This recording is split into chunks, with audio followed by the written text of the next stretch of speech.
મજાની આપણી ઈંડાની ભુજી બની છે અને આ છે ફેમસ મુંબઈની ઈંડા ભુજી। તો કેવી દાનેદાર અને કેવી મસ્ત મजेदार બની છે। તો હાલો મિત્રો, કેમ છો? આપ સબ બચ્ચે ઓર સ્વસ્થ હોंगे। તો ફરી એકવાર નવી રેસીપી લઈને હું તમારી સામે આવી ગયો છું। તો આજે આપણે બનાવવાનું છે બહુ જોરદાર અને મजेदार ને એક સ્પેશિયલ કે પ્રખ્યાત વાનગી।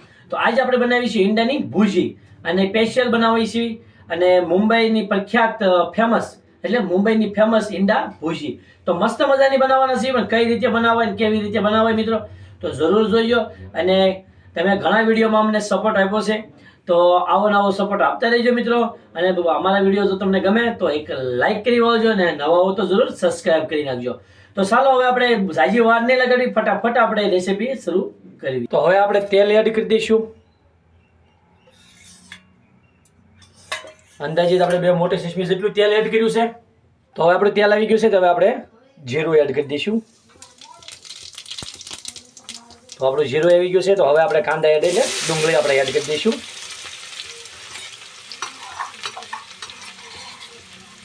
ઘડીક આપણે આને તળવા દઈશું। અને તમે જોઈ શકો છો કે ડુંગળીને આપણે થોડુંક હાવ ઝીણું કટિંગ એટલે હાવ ઝીણું નથી કર્યું અને થોડુંક મોટું કટિંગ રાખ્યું છે। તો આને આપણે આમ નામ સડવા દઈશું અને હાવ લાલ નહીં થવા દઈએ, પણ આનો કલર ફરે ત્યાં સુધી આપણે આને આમ નામ સડવા દઈશું। તો તમે જોઈ શકો છો કે જેવો તેવો બ્રાઉન કલર થવા મળ્યો છે। તો હવે આપણે એડ કરી દઈશું આદુ સમસની 2 ચમચી પેસ્ટ। તો આદુ ને લસણનો પેસ્ટ બનાવેલો છે, તો આપણે 2 ચમચી એડ કરી દઈશું અને એને આપણે ઘડીક હલાવતા જઈશું અને આમ નામ આપણે એને તોડવતા જઈશું। અને ગેસની ફ્લેમ હાવ થોડી આપણે મીડિયમ કરી નાખશું।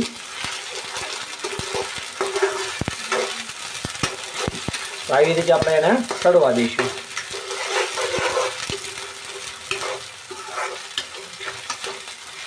તો જો અત્યારે આપણે આદુ લસણનો પેસ્ટ સડી ગયો છે, તો હવે આપણે ટમાટર એડ કરી દઈશું।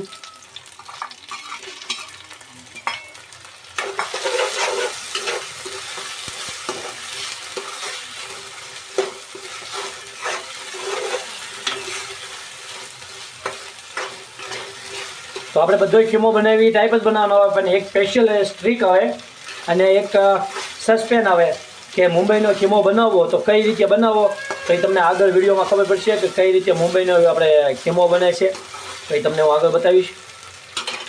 અને તે પહેલાં આપણે સ્વાદ અનુસાર આપણે નમક એડ કરી દઈશું।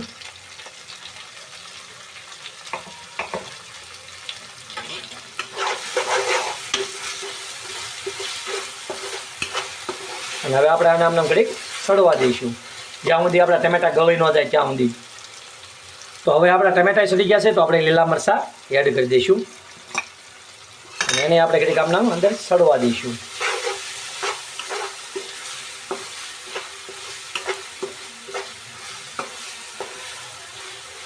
તો આપણે આને જે ઘડીક આમ સડવા દઈશું। તો 1 ચમચ હલ્દી પાવડર એડ કરી દઈશું।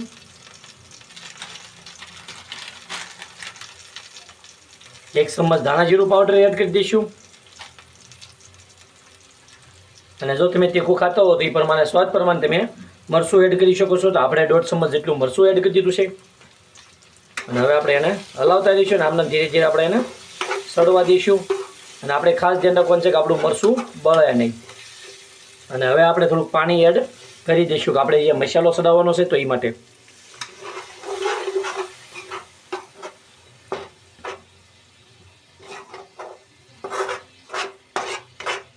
તો આપણો મસાલો સડે તે માટે આપણે પાણી એડ કરી દીધું છે અને હજી થોડુંક પાણી આપણે એડ કરી દઈશું કે જે આપણો મસાલો છે એ ફૂલ સડી જાય। અને હવે જે મિત્રો ખાસ છે હવે જ છે કે મુંબઈનો ખીમો કઈ રીતે બને, આવી રીતે આપણે ખીમો બનાવતા જ હોય।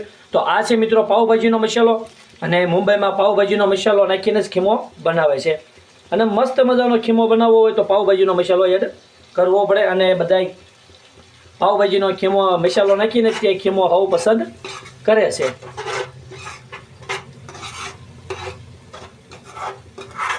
તો હવે આપણે મસાલાને ઘડીક સડવા દઈશું આમાં।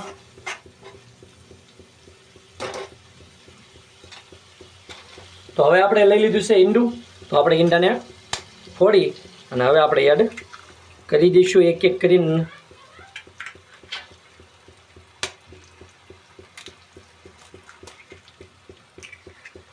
તો આપણે આવી રીતે 6 ઈંડા આપણે અંદરથી એડ કર્યા છે. તો હવે એને આપણે હલાવી નાખશું અને આવી રીતે આપણે એને હલાવતા રહીશું. અને આપણે એક ગાંઠ ન પડવી જોઈએ એ રીતે આપણે એને બનાવવાનું છે. તો આવી રીતે આપણે એને હલાવતા રહીએ.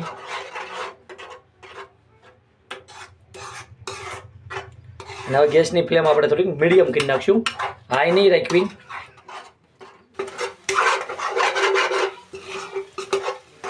તો આવી રીતે આપણે હલાવતા રહીશું એટલે શું છે કે આપણે ગાંઠિયું ન થાય.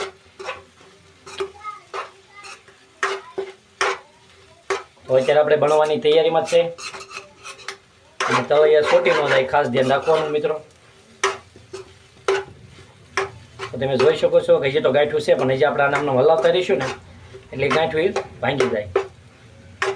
તો જો મિત્રો તમે જોઈ શકો છો કે કેવી મસ્ત મજાની આપણી ઈંડાની ભુજી બની છે અને આ છે ફેમસ મુંબઈની ઈંડા ભુજી. તો કેવી દાણેદાર અને કેવી મસ્ત મજેદાર બની છે તમે જોઈ શકો છો અને તમે નિહાળી શકો છો. તો આવી રીતે બનાવશો તો બહુ મસ્ત અને મજેદાર બનવાની છે અને કેવી સરસ લાગે છે. અને કેવો લાગ્યો છે તો જરૂર કોમેન્ટ કરજો અને નવા હો તમારી ચેનલને જરૂર સબસ્ક્રાઇબ કરી નાખજો અને એક લાઈક તો મિત્રો જરૂર કરજો. તો ચાલો મિત્રો હવે નવી એક રેસીપીમાં ફરી પાછા મળશું. ત્યાં સુધી મિત્રો બાય બાય.